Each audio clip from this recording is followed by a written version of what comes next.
Good evening everyone. Good evening guys. Mag-ano tayo, maglaga tayo ng mais. Ewan ko kung may laman ba to. Tingnan niyo, bata pang mais. Bata pa. Ito ang pinaka-favorites ko. Itong dinner ko ngayon, mais. Yan. Ewan ko kung batang-bata ko. Ilang laman. Na-scam na naman ako sa mais.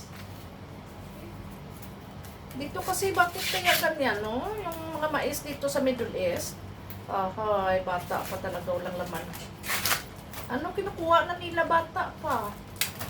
Walang laman, oh. Sus, ginoo ko. Bagong sibol. Hindi ba sa atin, sa Pilipinas, yung mais dapat medyo itim yung bulak, ano niya, no? Dito, tingnan niyo, oh. Kalalabas pa lang. Na-scam na naman ako. Dahil nga sa paborito ko yung mais. Ayan. Na-scam na naman ako ng tindahan. Naloko na naman. Sus, ginoo ko. Ang liit.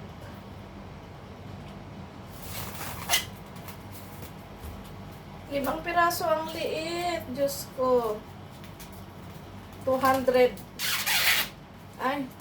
May get 200. Kulang-kulang may get 300. Kasi Diyos kong liit. Parisan ko na lang to ng noodles. Ito, okay pa. Kaso na bata pa ba? Pag kinain mo siya, pag kinagat mo, wala na, puro tubig.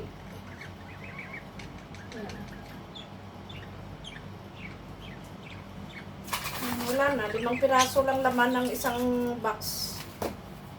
Bata-bata pa kasi kinukuha na nila. Ahay.